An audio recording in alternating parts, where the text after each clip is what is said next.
دوستو یاد رکھنا، تگڑا اور مضبوط جوان پتہ کون ہوتا ہے؟ جس کی نظریں پوری طرح اس کے کنٹرول میں ہوں۔ یہ علامت جوانی ہے۔ جس آدمی کا پوری طرح، دو لوگ دنیا میں کبھی کوئی کارنامہ سر انجام نہیں دے سکتے، ایک جو حرام کھاتا ہو، ایک جس کی نظر ناپاک ہو۔ محمد بن قاسم جب یہاں آئے تھے نا، تو ایک دن بڑے پریشان تھے، تو ایک بزرگ کہنے لگے آپ کیوں پریشان ہیں؟ کہنے لگے راجہ دہر سے مقابلہ ہے اور ہماری فوج تو سندھ کے رستے بھی نہیں جانتی، زبان بھی نہیں جانتی، لڑیں گے کیسے؟ 2-4 دن کے بعد ان بزرگوں کی دوبارہ محمد بن قاسم سے ملاقات ہوئی تو بڑے خوش تھے۔ کہا اب آپ کیوں خوش ہیں؟ کہنے لگے وہ میرا مقابلہ نہیں کر سکتا، میں نے تحقیق کر لی ہے۔ کہا کیوں؟ کہنے لگے نظر کا گندہ ہے، اور جو نظر کے گندے ہوتے ہیں وہ میدانوں میں ٹھہرا نہیں کرتے۔ میدان کے لیے نکلنے کے لیے پاک جوانی کی ضرورت ہوتی، تطہیر مزاج ہونا ضروری ہوتا ہے، پاکیزہ افکار اور سچی اور سچی ستھری سوچوں کا ہونا ضروری ہوتا ہے۔ اس لیے فرمایا کہ میرا مقابلہ نہیں کر سکتا۔ حضرت عبداللہ ابن حذافہ کمرے میں تھے، تو وزیر کی بیٹی اندر سجی سنوری پہنچ گئی۔ جیسے ہی آپ نے اس کفر کی چال کو دیکھا تو تیمم کر کے نفل شروع کیے۔ وہ ساری رات بیٹھی رہی، رب کا بندہ ساری رات عبادت کرتا رہا۔ عبادت بڑا سہارا ہے، مصلی بڑا سہارا ہے اللہ کے بندوں۔ صبح دروازہ کھولا، وزیر نے اپنی بچی سے پوچھنا چاہتا تھا رزلٹ کیا نکلا، تو وہ کہنے لگی پیچھے ہٹ جا، اب تیرا میرا تعلق کوئی نہیں، میں نے نبی پاک کا کلمہ پڑھ لیا۔ اس نے کہا میں نے بھی زمانہ دیکھا ہے، پر یہ کیا لوگ ہیں، کستوری کے بنے ہوئے، سندل سے دھلے ہوئے، کہ میں ساری رات کمرے میں رہی اور 100 اور 1000 آدمی جس جوان کا مقابلہ نہ کر سکے، اتنا طاقتور جوان کمرے میں رہا اور اس نے نظر اٹھا کے نہ دیکھا۔ او کچا رنگ للاری والا جڑا چڑھدا تے لیندا رہندا ہے، اے عشق تیرے دا رنگ محمد چڑھیا پھر نہیں لیندا۔ میں کہا ایک دفعہ نظر اٹھا کے نہیں دیکھا، کمال ہو گئی۔ اتنے بڑے لوگ، اتنی بڑی سعادت مندی، فیروز بختی، معاملہ فہمی حد ہو گئی۔ اللہ اکبر۔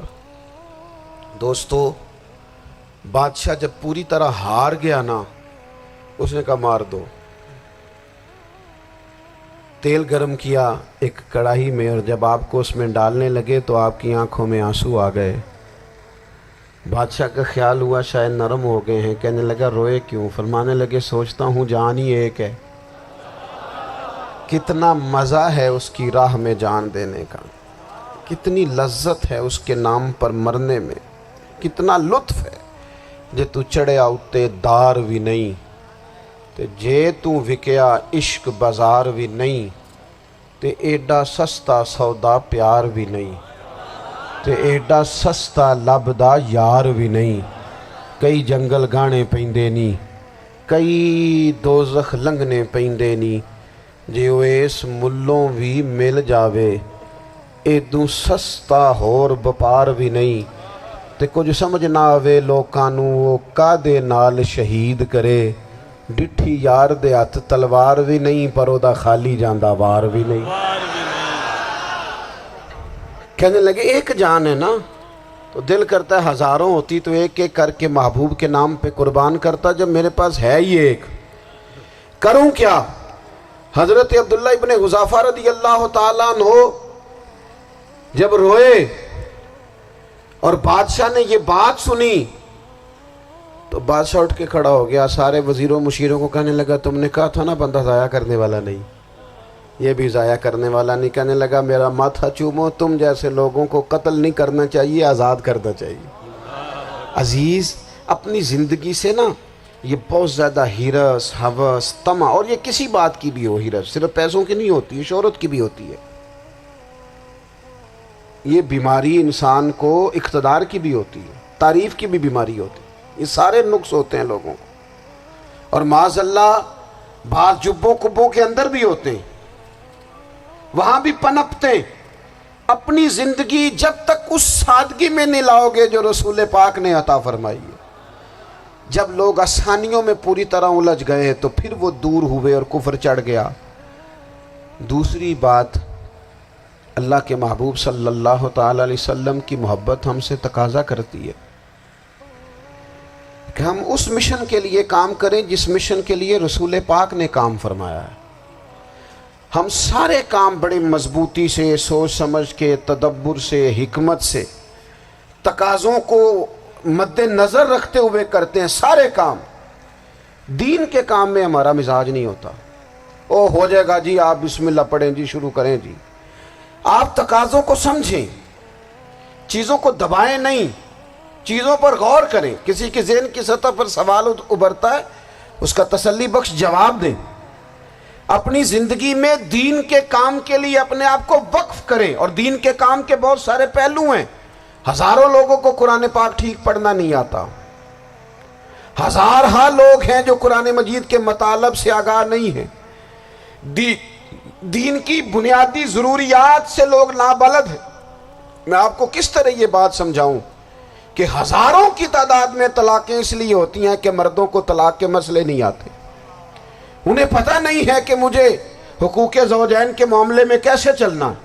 ڈھیر سارے گھروں میں تباہی اس لیے ہے کہ تربیت اولاد کا دینی منہج ہمیں نہیں پتا۔ اپنا حصہ ملائیں دین کے کام میں۔ ایک آدمی کو اگر تو نمازی کرنے میں کامیاب ہو گیا، تیری زندگی بدل گئی۔ وہ دین بیزار لوگ جو ہمارے بیچ بیٹھ کے ہماری نوجوان نسل کو پگڑی اور داڑھی کا نام لے کے بنیادی طور پر دین سے دور کرتے، ایسے نوجوانوں کو دین کا پیغام محبت دے کر دین کے قریب کرنا ہماری ڈیوٹیوں کا حصہ ہے۔ ہمیں ذمہ داری کا احساس کرنا پڑے گا، ہمیں یہ خاص قدم اٹھانا پڑے گا، توجہ دینی پڑے گی۔ مساجد، مدارس، میں آپ سے عرض کروں، اتنی ڈٹ کے مخالفت ہوتی ہے نا مدرسوں کی، اتنی ڈٹ کے۔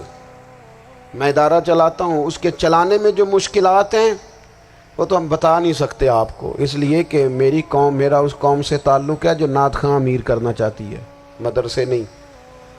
ہاں، نقیب خطیب پیدا کرنا چاہتی ہے، شعر و شاعری کی زندگی کو پروان چڑھانا چاہتی ہے۔ فقط ہمارا ان لوگوں سے تعلق ہے جو لاکھوں کروڑوں روپیہ محافل پہ لگائیں گے، اور قاری صاحب بیچارے اگر مسجد کا کوئی ہونے والا کام کسی وقت بتا دیں گے تو وہ بڑی مشکل آ جائے گی ان کے لیے۔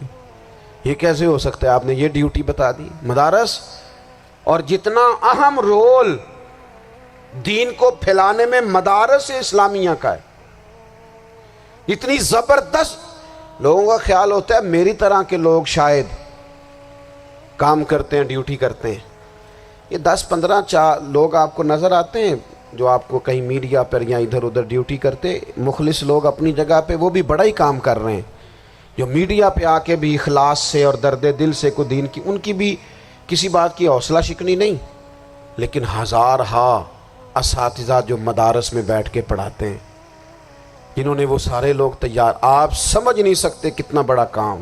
حفظ کا استاد جو ہوتا ہے نا، اس کی ڈیوٹی 24 گھنٹے ہوتی ہے، فجر سے پہلے، اور اس نے بچوں کو اٹھانا۔ تنخواہ تو ہم انہیں دینا نہیں نہ چاہتے جی، تنخواہ نہیں دے دی انہوں نے، ہمیں مولوی امیر نہ ہو جانا۔ مولوی نو تے سوٹ بھی 27ویں والی رات دے ہے تاکہ کدھر سوان کے عید والے دن پا نہ لوے، چونکہ 27ویں تو بعد تے درزی پھڑتا ہی کوئی نہیں، کیوں حضرت؟ ایسے ہی ہے نا، اس وقت تو نہیں نہ لیتا۔ تو ہم چاہتے ہیں مولوی ہماری مرضی کے ہماری طرح کا سوٹ نہ پہن لے۔ مدارس کی مضبوطی، آپ یہ دیکھ لیں، یہ صلاح الدین ایوبی کا تعلق بھلا کس چیز سے تھا؟